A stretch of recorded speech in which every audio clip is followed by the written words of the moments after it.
जय हिंद दोस्तों। इस वीडियो में हम लोग प्रोटॉन की डिस्कवरी के बारे में बात करने जा रहे हैं। अभी तक हम लोगों ने इलेक्ट्रॉन की डिस्कवरी किसी ने करी थी, जे थॉमसन ने करी थी, इसके बारे में बात कर लिया। फिर हम लोगों ने कैथोड रे डिस्चार्ज ट्यूब के बारे में बात कर लिया, फिर चार्ज टू मास रेशियो के बारे में बात कर लिया। इसके बाद मिलिकन ऑयल ड्रॉप एक्सपेरिमेंट से हम लोगों ने मास भी निकाल लिया हुआ है। ये सारी चीजें हम लोगों ने डिस्कशन कर चुके हैं।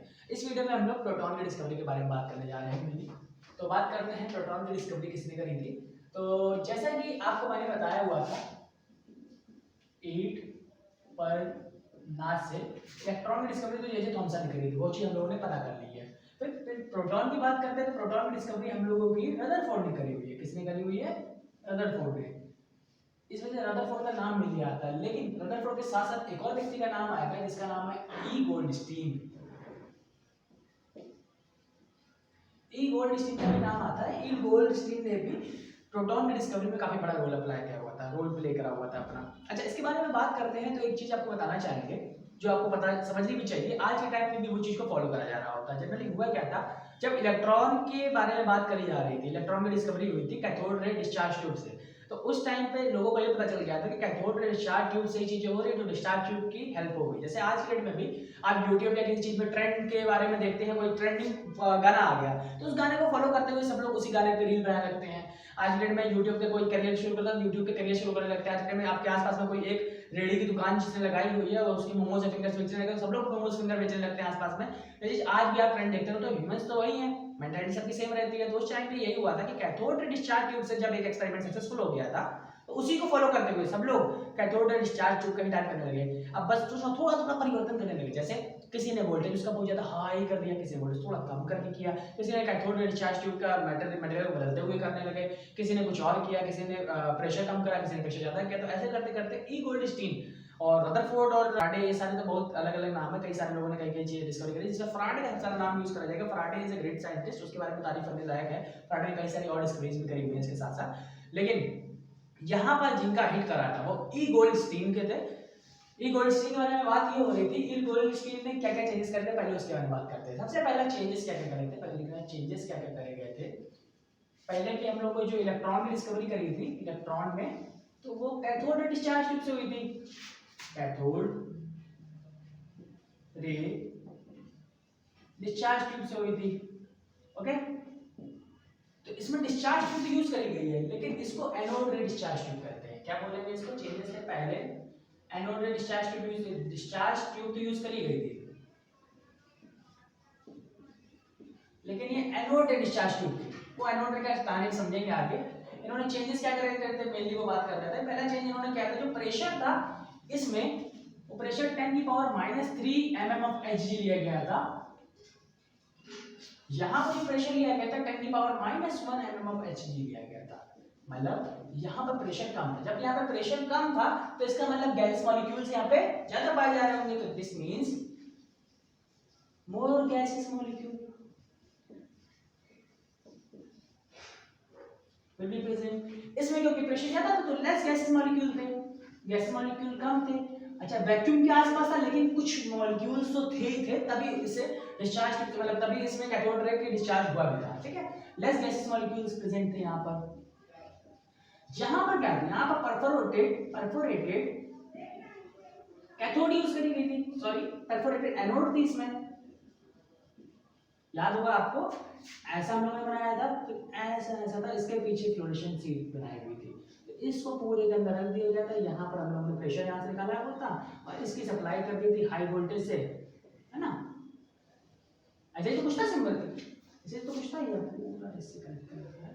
ये परफोरेटेड है पूरा, सॉरी ये फ्लोरेसेंट है, फ्लोरेसेंट इस टाइम में निकले। ये परफोरेटेड मतलब बीच में से काट दिए थे, पूरी रहती है तो इलेक्ट्रोड है, इलेक्ट्रोड के बीच में गैप दे दिया जा रहा है तो परफोरेटेड एनोड हो गई। अच्छा, ये माइनस ये प्लस, क्लियर। इसमें यहाँ पर हम लोगों को चेंज करके हम लोगों ने यहाँ पर परफोरेटेड कैथोड यूज करी गई है। क्या यूज करी गई है? परफोरेटेड कैथोड यूज करी गई है। ये यहाँ पर मेनली डिफरेंस आ रहे थे। अच्छा, इतनी बात तो क्लियर हो गई। अब होता क्या है, परफोरेटेड कैथोड हमने ली तो यहाँ पर कैथोड ऐसे ऐसे होगी, ठीक है। अब जब क्योंकि परफोरेटेड कैथोड है तो यहाँ से मूव करेंगे, इसके पीछे हम लोगों ने फ्लोरेसेंट शीट लगा दी और ये एनोड सिंपल से हम लोगों ने ऐसे रखी। ये क्या था, माइनस का चार्ज था, ये क्या था, पॉजिटिव चार्ज था। फिर हम लोगों ने इस पूरे को डिब्बे में रख लिया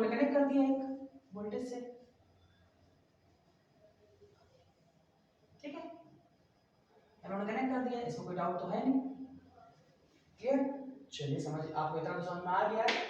अब यहाँ पर होता क्या है, यहाँ का ओरिजिन, उसमें ओरिजिन क्या था, उसमें ओरिजिन इलेक्ट्रोड थे, कैथोड रे जो थी वो थी, उससे मेनली निकल रहे थे आयंस। यहाँ पे जो ओरिजिन हो रही है, यहाँ पे ओरिजिन गैस है, जो गैस मॉलिक्यूल्स यहाँ पे बने होंगे उन गैस मॉलिक्यूल से ओरिजिन होता है। मान लीजिए यहाँ पे कुछ गैसेस मॉलिक्यूल्स थे, जहां उनसे सबसे पहले यहाँ पे हाई वोल्टेज प्रेशर हुआ, तो यहाँ पे होता क्या है, एक्चुअल में गैसेस मॉलिक्यूल से इलेक्ट्रॉन निकल जाते हैं इनकी तरफ, जो बचा होता है वो इस तरह मूव कर रहा होता है, और ये कलर रेज शो कर रही होती है। कैसे रेज शो कर रही होती है, कलर रेज, आप लिखते हैं ये कलर रेज को शो कर रहा होता है, इसी वजह से इनको कलर रेज शो कर रहे होते हैं, या फिर ऐसे ही बोल सकते हैं इनको एनोड रेज बोला जाता है। और एनोड रेज के साथ साथ इनको कभी कभी कैनाल रेज भी बोल दिया जाता है। क्या बोल दिया जाता है, कैनाल रेज। अच्छा, इतनी बात तो क्लियर हो गई हम लोगों की कि ये डिफरेंस आ रहा था। अगर इलेक्ट्रॉन की जब डिस्कवरी हुई थी उसमें कैथोड रे डिस्चार्ज ट्यूब का हम लोगों ने यूज करा था, इसकी डिस्कवरी में हम लोगों ने एनोड रे डिस्चार्ज ट्यूब को यूज करा हुआ है। डिस्चार्ज ट्यूब का दोनों में कॉमन यूज था, इसका प्रेशर थोड़ा सा ज्यादा था, इसका प्रेशर थोड़ा सा कम था। इसमें गैस मॉलिक्यूल ज्यादा है, यहाँ पे गैस मॉलिक्यूल कम थे, यहाँ पे परफोरेटेड एनोड था, यहाँ पे परफोरेटेड कैथोड है। इतनी बात तो पूरी क्लियर हो गई। अच्छा, इतनी बात क्लियर होने के बाद बात करते हैं अगले की कि इनकी प्रॉपर्टीज का क्या है। प्रॉपर्टीज को करें,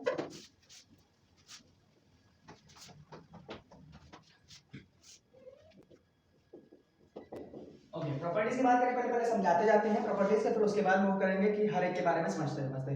सबसे पहले ये किससे मिलकर के बन रहे होते हैं, चार्ज पार्टिकल से। इलेक्ट्रॉन भी चार्ज पार्टिकल था, लेकिन इलेक्ट्रॉन जो था वो नेगेटिव चार्ज था, ये कौन सा चार्ज होगा, ये पॉजिटिव चार्ज होगा। तो सबसे पहला पॉइंट होगा ये चार्ज पार्टिकल से मिलकर के बन रहे होते हैं। तो चलिए लिखते हैं made up of charge particle. फिर सेकंड पॉइंट इसमें आएगा, क्योंकि चार्ज पार्टिकल से मिलकर के बन रहा होगा तो इलेक्ट्रिक फील्ड में डिफ्लेक्ट होंगे। हाँ, डिफ्लेक्ट होंगे इलेक्ट्रिक मैग्नेटिक फील्ड में, तो ये डिफ्लेक्ट होते हैं इलेक्ट्रिक और मैग्नेटिक फील्ड में। This means they gets deflected in magnetic field या फिर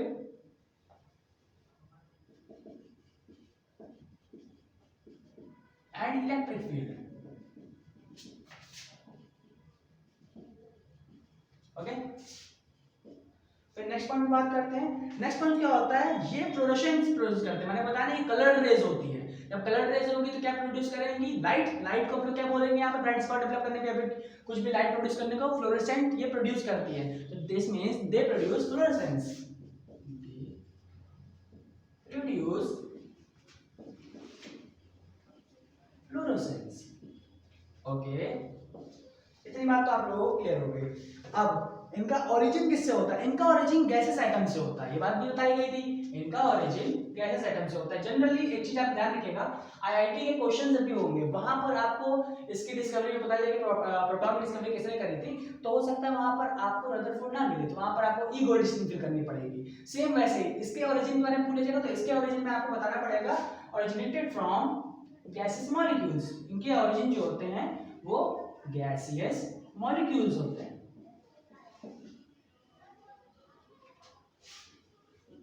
ओके, अब मूव करते हैं नेक्स्ट पॉइंट पे। ओके, तो अब फिफ्थ पॉइंट आता है इसके साथ साथ कि इसमें मैंने बताया आपको ये गैसेस मॉलिक्यूल पर डिपेंड कर रहे हैं। तो गैसेस मॉलिक्यूल पर डिपेंड करने पर कैसे डिपेंड करेंगे, ओरिजिन जब इसका है तो डिपेंड कैसे करेंगे। तो सिंपल सी बात है, जब एटम या मॉलिक्यूल का साइज छोटा होगा तो उसका अकॉर्डिंग छोटे रेज निकलेंगे, कम रेज निकलेंगी। एटम या मॉलिक्यूल ज्यादा बड़ा होगा, फॉर एग्जांपल हाइड्रोजन लेंगे तो आपको एक ही कम रेज दिखेंगी, और हीलियम, नियॉन, आर्गन, क्रिप्टॉन ऐसे कोई और गैस लेंगे तो वहां पे अलग दिखेंगी। तो यही सारी चीजें आप बताई जाएगी कि साइज ऑफ एटम पे भी है, साइज ऑफ गैस एटम पे भी ये डिपेंड कर रहा होता है। तो depends upon size of gas atom, size of gases atom पे डिपेंड करते हैं। साइज ऑफ गैसेस एटम मतलब डिपेंड्स अपॉन कि साइज ऑफ गैसेस एटम, लिखने के लिए आप लिखेंगे they depends upon the size of gases atom, ऐसे बात लिखी जाएगी। ओके, अब इसके बाद बात करेंगे चार्ज टू मास रेशियो की, कि E by m में क्या चल रहा होता है और इसका क्या आ रहा होता है। तो E by m की बात कर लेते हैं। Charge to mass ratio E और m लिखा जा रहा है, तो अब समझिए चार्ज टू मास रेशियो ज्यादा कब आएगा, इसकी वैल्यू ज्यादा कब होगी, इंक्रीज कब होगी, जब m की वैल्यू कम होगी। m की वैल्यू मिनिमम कब हो सकती है? m की वैल्यू मिनिमम, m मतलब मास है यहाँ पर, m की वैल्यू मिनिमम कब हो सकती है? जब मास मिनिमम हो। सबसे कम मास का कोई एलिमेंट है यहाँ पर, कौन होता है? वो हाइड्रोजन होता है, पता है इसका 1 1 होता है, जिसमें आपको ये भी आइडिया होगा इसमें कितने इलेक्ट्रॉन है? एक इलेक्ट्रॉन है। इसमें कितने प्रोटॉन है? एक प्रोटॉन है। अच्छा एक चीज बताना चाहेंगे, इस टाइम तक अभी न्यूट्रॉन की डिस्कवरी हुई ही नहीं है ना, इसी वजह से यहाँ पर हाइड्रोजन को लेकर के पहले टेस्ट करा जा रहा है कि सबसे ज्यादा चार्ज टू मास रेशियो आएगा, इस वजह से हम लोगों ने ये किया गया। फिर जब इसका पूरा करा गया तो यहाँ पर होता क्या देखते हैं, कैथोड क्योंकि परफोरेटेड है ऐसा बना देंगे, एनोड क्योंकि प्रॉपर है तो ऐसा बना देंगे, इसके पीछे फ्लोरोसेंट शीट लगा देंगे तो ये लगा दिया जो कि जिंक सल्फाइड की मिलकर के बनी होगी। फिर इसको हम लोगों ने कनेक्ट कर दिया वोल्टेज से, ठीक है, ये वोल्टेज से कनेक्ट कर दिया गया। इसको हम लोगों ने एक बॉक्स में कर दिया है क्योंकि यहाँ पर हम लोग को प्रेशर क्या करना है, प्रेशर देना है, थोड़ा सा कम करना है, अपने अकॉर्डिंग मैनिपुलेट करना है, जो भी प्रेशर हम लोगों ने 10 पावर -1 mm of Hg ले लिया। अभी बात कर दी गई है। अब यहाँ पर क्या होता है, हाइड्रोजन अगर लेंगे तो हाइड्रोजन के कई सारे गैसेस एटम्स होंगे, हर एक एटम में मान लीजिए अंदर प्रोटॉन नीचे इलेक्ट्रॉन है, जैसे ही यहाँ पर आपने वोल्टेज अप्लाई करो तो ये इलेक्ट्रॉन निकल जाएगा यहाँ से, इलेक्ट्रॉन निकल करके इधर चला गया तो फिर बचा हुआ पॉजिटिव चार्ज है वो इधर मूव करेगा अपने आप, तो यहाँ ये पॉजिटिव चार्ज होगा आपका और ये नेगेटिव चार्ज होगा। ये बात क्लियर है, जब इलेक्ट्रॉन इधर निकल आएगा ये पॉजिटिव इधर मूव कर जाएगा, जब इधर मूव कर जाएगा यहाँ ब्राइट स्पॉट शो करेगा, ये कलर रेज होती है, तभी इसको एनोड रे या फिर कैनाल रेज बोले आता है। इतनी बात तो आप लोगों के लिए क्लियर हो गई थी, ठीक है। अब यहाँ पर हाइड्रोजन गैस सबसे ज्यादा यूज कराया था चार्ज टू मास रेशियो के लिए। इतनी बात प्रोटॉन की कुछ प्रॉपर्टीज के बारे में बात करेंगे। प्रोटॉन की सिंपल सी प्रॉपर्टीज सबसे पहले बात करेंगे हम लोग चार्ज के बारे में। इलेक्ट्रॉन का चार्ज कितना होता था? -1.6 × 10⁻⁻19 कूलम। ये क्योंकि डाल्टन ने प्रूव करके बता रखा हुआ है कि एक एटम जो होता है वो इलेक्ट्रिकली न्यूट्रल होता है, तो इसे सिंपल सा हम लोगों ने कैलकुलेशन करके निकाला भी है, तो सेम आएगा +1.6 × 10⁻19 कूलम। ये हो जाएगा चार्ज ऑफ प्रोटॉन। फिर बात करेंगे मास ऑफ प्रोटॉन की, तो मास ऑफ प्रोटॉन क्या होता है? मास ऑफ प्रोटॉन होता है 1.625 × 10⁻27 kg। अच्छा आप बोलेंगे इलेक्ट्रॉन कितना था? इलेक्ट्रॉन का तो -9.9 × 10⁻31 kg था, तो क्या इलेक्ट्रॉन हल्का होता है? हाँ इलेक्ट्रॉन हल्का होता है, इसी से इलेक्ट्रॉन बाहर पाया जाता है। जब आप देख रहे होते हैं तो ऐसा होता है ना, प्रोटॉन और प्रोटॉन से पूरा न्यूट्रॉन और न्यूट्रॉन से मिलकर के इलेक्ट्रॉन एटम बना होता है बीच में सेंटर में, और बाहर की जो आउटर शेल होती है वहां पे इलेक्ट्रॉन मूव कर रहा होता है, तो ये आउटर में इसी से होता है क्योंकि इसका मास थोड़ा सा कम होता है, हल्का होता है, ऐसा एक रीजन है। हालांकि ये आपको भी कोई मतलब करने लेकिन बेस के लिए बता दिया, इसको याद रखिएगा। अब बात करेंगे मास ऑफ प्रोटॉन और मास ऑफ इलेक्ट्रॉन में कोई रिलेशन भी होगा? हाँ मास ऑफ इलेक्ट्रॉन और मास ऑफ प्रोटॉन में रिलेशन है। मास ऑफ प्रोटॉन और मास ऑफ इलेक्ट्रॉन को अगर आप कंपेयर करेंगे तो 1837 टाइम्स होता है, मतलब mass of proton is 1837 times of that of mass of electron. ये अब मूव करते हैं नेक्स्ट टॉपिक पे। नेक्स्ट टॉपिक है अभी हम लोगों ने बात तो पढ़ ली है, प्रोटॉन के बारे में समझ लिया, प्रोटॉन की सारी चीज समझ ली। अब बात करते हैं हम लोग एक सब एटॉमिक पार्टिकल रह चुका है, इसको हम लोग न्यूट्रॉन के नाम से जानते हैं। तो न्यूट्रॉन की डिस्कवरी किसने करी थी? न्यूट्रॉन की डिस्कवरी आप लोगों ने बताया था, यहाँ पर लिख देते हैं ईट पर नाच। तो इलेक्ट्रॉन की पता चलेगी, प्रोटॉन की पता चलेगी। न्यूट्रॉन की डिस्कवरी किसने करी थी? न्यूट्रॉन की डिस्कवरी करी थी चैडविक ने। चैडविक ने एक्चुअली किया क्या था, चैडविक ने बॉम्बार्डमेंट कराया हुआ था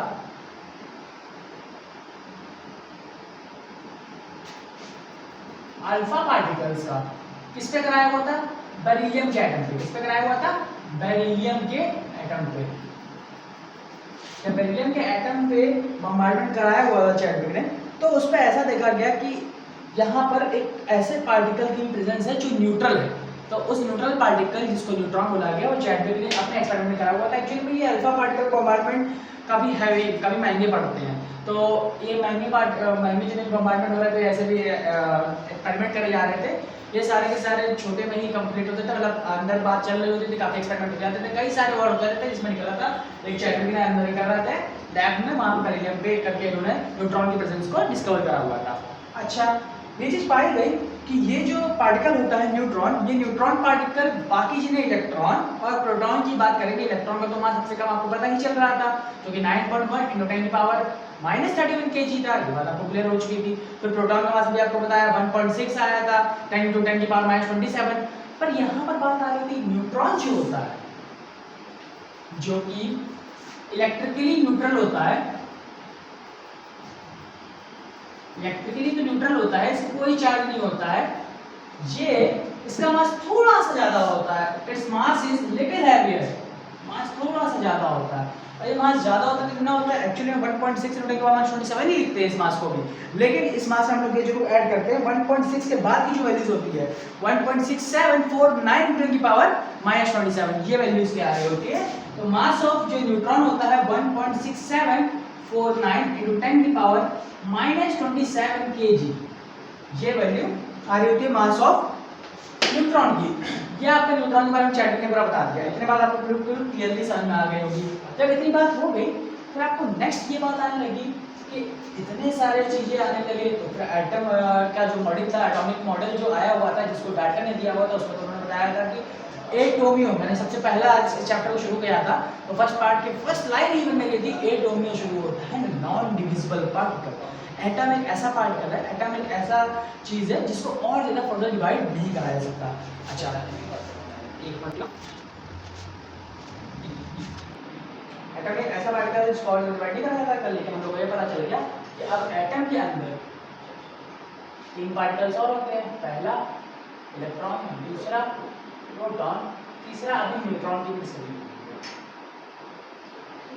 चलिए बात पता चल चुकी है हम लोगों को। इसका मतलब कुछ तो गड़बड़ था डाल्टन मॉडल। तो डाल्टन का जब एटॉमिक मॉडल फेल हो गया, डाल्टन का एटॉमिक मॉडल फेल हो गया तो कई सारे लोगों ने अपने अपने मॉडल बनाने शुरू कर दिए। डाल्टन का एटॉमिक मॉडल फेल हो गया। अब जब दूसरे लोग जो भी अपने अपना एटॉमिक मॉडल दे रहे थे उसमें कुछ चीज़ों को बहुत ज़्यादा कवर करना पड़ेगा, हम लोगों को बहुत ज़्यादा ध्यान रखना पड़ेगा। सबसे पहला पॉइंट ये प्रूव करके रखना पड़ेगा हम लोगों को, कुछ चीज़ों को बहुत ज़्यादा ध्यान रखना पड़ेगा। क्या क्या चीज़ें ध्यान रखने की? सबसे पहला पॉइंट कि हम लोगों को ये ध्यान रखना पड़ेगा जो भी मॉडल बनेगा उस मॉडल में एटम जो है वो इलेक्ट्रिकली न्यूट्रल है। ये चीज़ प्रूव करके दिखानी पड़ेगी हर बार कि इलेक्ट्रिकली न्यूट्रल होना चाहिए पूरा एटम। डाल्टन की तो फेल हो गई थी क्योंकि डाल्टन ने बताया हुआ था एटम जो है इनडिविजिबल नहीं होता, लेकिन उसके अंदर फंडामेंटल पार्टिकल्स और पाए गए थे। तो ये पॉइंट देख सकते हैं फंडामेंटल पार्टिकल्स पाए गए थे उसके अंदर के और इलेक्ट्रॉन प्रोटॉन न्यूट्रॉन, जिसकी वजह से डाल्टन का एटॉमिक मॉडल फेल हो गया था। फिर सेकंड पॉइंट आ रहा होगा जो भी मॉडल आया जाएगा उसमें इलेक्ट्रिकली न्यूट्रल वो एटम है, ये चीज पूरी प्रूव करके दिखानी पड़ेगी। इसी के साथ हम लोग को ये भी प्रूव करके दिखाना पड़ेगा जो भी कॉम्बिनेशन ऑफ एटम्स से चीजें बनती है वो कैसे फॉर्म हो रही होती है। तो हम लोग को एक्सप्लेन ये करना होगा, जस्टिफाई करना होगा कॉम्बिनेशन ऑफ एटम्स से मिलकर के जो भी मॉलिक्यूल से चीजें बन रही हैं वो कैसे बन रही हैं, ये बात हम लोग को एक्सप्लेन करके दिखानी पड़ेगी। ऑब्वियस सी बात है जब डाल्टन ने बताया तो डाल्टन की सारी चीज तो मैच कर रही थी। फिर इसके बाद एक और चीज हम लोग को ये प्रूव करके दिखानी पड़ेगी, जितनी भी फिजिकल या केमिकल प्रॉपर्टीज होती हैं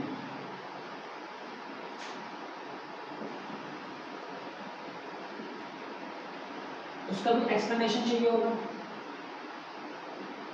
अभी तक का वो एक्सप्लेनेशन डाल्टन का मॉडल से मिल जा रहा था, अब जो भी मॉडल आएगा उसको ये भी बताना पड़ेगा कि फिजिकल और केमिकल प्रॉपर्टीज का एक्सप्लेनेशन कैसे होगा।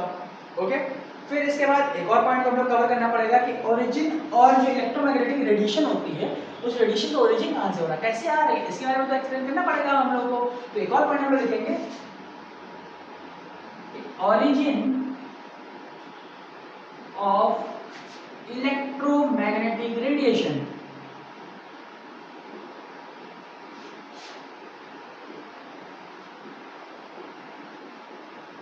इसको भी एक्सप्लेन करना पड़ जाएगा हम लोगों को, रिजल्ट भी एक्सप्लेन करनी पड़ेगी, सिंपल सी बात है। तो ये सारे पॉइंट्स को एक्सप्लेन करना पड़ जाएगा अगर जो मॉडल आएगा, तो इन सारी चीजों को हम लोग को ध्यान में रखना होगा, इसी हम लोग को ध्यान रखनी पड़ेगी। फिर इसके बाद एक और पॉइंट को हम लोग कवर करना चाहेंगे, यहाँ पर एक और चीज होगी कि जो स्टेबिलिटी ऑफ एटम है उसको भी हम लोग को एक्सप्लेन करना पड़ेगा। ये जो एटम बनेगा इन तीनों से मिलकर के ये स्टेबल होगा, इसको भी हम लोग को एक्सप्लेन करना पड़ेगा, तो इसकी एक्सप्लेनेशन को भी हम लोग को देना पड़ेगा। तो ये 5 पॉइंट को हम लोग को समझाना पड़ेगा। डाल्टन का एटॉमिक मॉडल फेल हो गया था क्योंकि उसने पहली बार बताया था एटम जो होते हैं ऑलरेडी डिवाइड नहीं हो सकते फर्दर, लेकिन ये डिवाइड होकर के इलेक्ट्रॉन, प्रोटॉन और न्यूट्रॉन के फंडामेंटल पार्टिकल्स और सब पार्टिकल्स बोल सकते हैं, ये पार लिए गए थे। तो इसके बाद ये फेल हो गया तो इसमें हम लोग को नए जो भी सेट अपने खत्म कर देना पड़ेगा। जो भी हम इलेक्ट्रॉन, प्रोटॉन, न्यूट्रॉन को मिलकर के जो भी मॉडल बताएगा वो मॉडल का एटम जो है स्टेबल और स्टेबिलिटी ऑफ एटम को एक्सप्लेन करना पड़ेगा, इलेक्ट्रिकली न्यूट्रल होना चाहिए एक्सप्लेन करना पड़ेगा, जो एटम्स के कॉम्बिनेशन से मिलकर के और मॉलिक्यूल्स बन रहे हैं उनको एक्सप्लेन करना पड़ेगा, फिजिकल और केमिकल प्रॉपर्टीज जो होंगे उनको एक्सप्लेन करना पड़ेगा, और ओरिजिन कैसे हो रही है इलेक्ट्रोमैग्नेटिक रेडिएशन की इस बात को एक्सप्लेन करना पड़ेगा। ठीक है, अब मूव करते हैं और नेक्स्ट टॉपिक पे। चलिए भैया समझते हैं अब, क्योंकि हम लोग का लास्ट पार्ट में इलेक्ट्रोमैग्नेटिक रेडिएशन के बारे में बात करी जा रही थी, तो इलेक्ट्रोमैग्नेटिक रेडिएशन ये वर्ड जैसे ही आता है इसमें आपको थोड़ा सा बेसिक फंडामेंटल पता होना चाहिए कि रेडिएशन क्या होती है और रेडिएशन से जो भी ऐसी चीजें जो रेडिएशन को इमिट करती है उनको क्या बोला जाता है। ये तो एक हेनरी बेक्यूरेल थे, उन्होंने रिसर्च करके बताया होगा कि कुछ ऐसे भी एलिमेंट्स, कुछ ऐसे भी पार्टिकल्स हैं जो रेडिएशन को इमिट करते हैं। जो रेडिएशन को इमिट करते हैं उनको हम लोग फिनोमेना को रेडियो एक्टिविटी बोलते हैं, और उस एलिमेंट्स को या उस पार्टिकल जो इमिट करते हैं रेडिएशन को उनको हम लोग रेडियो एक्टिव एलिमेंट्स बोलते हैं। ये चीज़ में शुरुआत कहाँ से होती है जानते हैं? जो कैथोड रे देख रहे थे ना, आपको एक्सपेरिमेंट दिखाया गया था, उसमें कुछ ऐसा था, समझते हैं कि ये पूरी एनोड थी, यहाँ पर पूरा भैया हम लोगों ने ये एनोड बना दिया, कैथोड बना के रखा था, फिर इसको ग्लास ट्यूब के अंदर कर दिया था, फिर हमने ये लगा दिया था, यहाँ पर फ्लोरोसेंट चीज लगाई हुई थी, ये चीज बनाई गई। इसके पीछे एक और फ्लोरोसेंट लगा दी गई outside the chamber, outside the gas, outside the glass chamber, glass plate जब जिसके अंदर रखा गया था ये, ठीक है, और इसको इलेक्ट्रिकली कनेक्ट कर दिया है ऑब्वियसली, ठीक है, ये इनसे कर दिया गया है। तो जब यहाँ से जा रहे थे कैथोड रे जा रहे थे, तो यहाँ पर आकर के इसमें तो फ्लोरोसेंट शीट में आकर के ZNS की जो शीट बनी होती है जिंक सल्फाइड, इसमें तो ब्राइट स्पॉट शो ही कर रहे थे। इसको पार करते हुए यहाँ पर भी अगर आप लोग फ्लोरोसेंट शीट लगा देते हैं, यहाँ पर ब्राइट स्पॉट कुछ दिखा रहे थे। वो ब्राइट स्पॉट जो इसको पार करके चला जा रहा है, पेनिट्रेट करके इसको चला जा रहा होता है, यहाँ पर जो ब्राइट स्पॉट दिखा रहा था उसको हम लोग रेडिएशन को बोलते हैं, जिसके न्यूट्रल होता है। उस रेडिएशन को नाम दिया उस टाइम के विल्हम साइंटिस्ट ने, विल्हम ऐसा नाम है, इन्होंने नाम दिया इस रेडिएशन को एक्सरे, और इन्होंने तब नाम दिया था एक्सरे का, और आज तक वो एक्सरे का नाम चला आ रहा है। एक्सरे जो होता है वो न्यूट्रल होता है, कैसा होता है? न्यूट्रल होता है, ये कोई चार्ज नहीं होता है। कैथोड रे से हम लोगों का इलेक्ट्रॉन डिस्कवर होती है, लेकिन ये कोई चार्ज नहीं होता है, ठीक है, इतनी बात पूरी क्लियर हो गई। हम लोग को इतना समझ में आ गया कि एक एक्सरे ऐसे टाइप की रेडिएशन है, तो एक रेडिएशन का नाम आपको पता चल गया, क्या नाम है वो रेडिएशन का? एक्सरे, ठीक है। एक्सरे की जो पेनिट्रेटिंग पावर होती है, पेनिट्रेटिंग पावर होती है बहुत हाई होती है, बहुत हाई, ठीक। इसके अलावा एक और एटम की बात करेंगे, एक और पार्टिकल की बात करेंगे जो रेडिएशन इमिट करता है, जिसको हम लोगों ने यहाँ पर हम लोग तीनों में लिख देते हैं। पहले एक अल्फा हो गया, एक बीटा हो गया, एक गामा हो जाएगा, ठीक है, और गामा को ही हम लोग एक्सरे बोल देते, तो ये इस समय एक्सरे हटा दो, यहाँ गामा रे, ओके, ठीक है।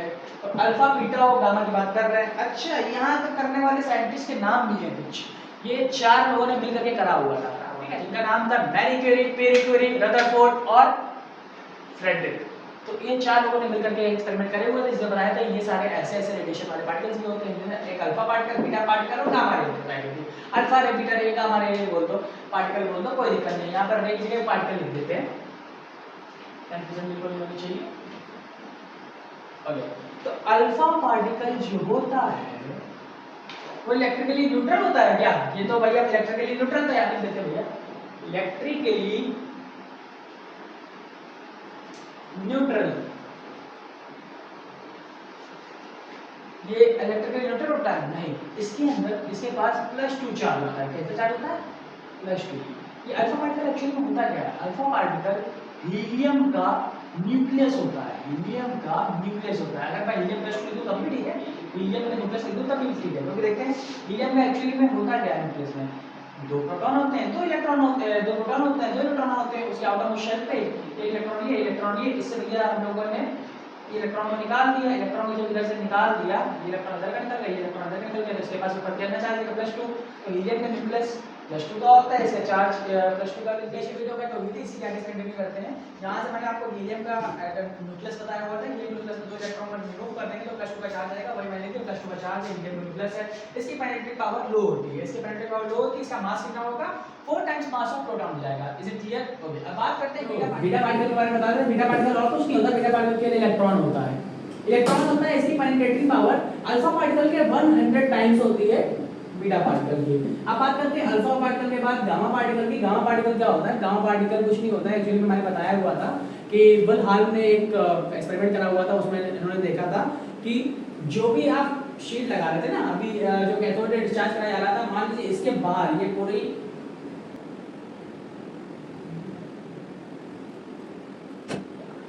यहाँ पर एक लगा दिया, यहाँ पर मान लीजिए पूरा ये हुआ, तो यहाँ से प्रेशर कम किया जा रहा था, इलेक्ट्रिकल बहुत ज़्यादा हाई वोल्टेज इसमें प्रोवाइड करा जा रहा था। इस पूरे में देखने के बाद ये देख रहे थे फ्लोरेसेंट शीट लगी हुई थी, एक और फ्लोरेसेंट शीट यहाँ पे लगा दी गई है जो इसको क्रॉस करके आ जा रही है। तो यहाँ पे जो पाए जा रहे हैं उससे गामा पार्टिकल के आपको प्रिंसिपल पता चली थी। गामा पार्टिकल देखा गया था इलेक्ट्रिकली न्यूट्रल होते हैं। कैसे होते हैं? न्यूट्रल होते हैं। वही चीज अल्फा पार्टिकल +2 चार्ज होते हैं, बीटा पार्टिकल में एक नेगेटिव चार्ज होता है। और बात करते हैं गामा पार्टिकल की पेनिट्रेटिंग पावर। तो पेनिट्रेटिंग पावर गामा पार्टिकल की सबसे ज्यादा होती है। सबसे ज्यादा मतलब इतनी ज्यादा कि ये क्रॉस करके चला जाता है। इसी की वजह से इनको एक्स-रेज भी बोला जाता है। इसी वजह से इनको एक्स-रेज भी बोला जाता है। जो आप एक्सरे कराने जाते हैं ना, तो डॉक्टर बोलते हैं जाओ एक्सरे करा के ले आओ, तो उसमें कुछ नहीं करते हैं। वो लोग एक शीट लगाते हैं आपके आर पार, फू फू फू फू फू अंदर पार करते हुए जाता है, पीछे एक शीट लगा देते हैं फ्लोरोसेंट शीट। जैसे पड़ता है वो, ये तो लाइट शो होती है, मतलब ब्राइट स्पॉट शो हो जाता है। वही ब्राइट स्पॉट पढ़ करके फिर बता दिया जाता है कि अच्छा यहाँ पर ऐसा है। एक और पार्टिकल आया जहाँ पे इसने नहीं जाने दिया, थोड़ी सी कम स्पॉट आएगा उस पर, उससे भर जा रहा होता है। ये होता है।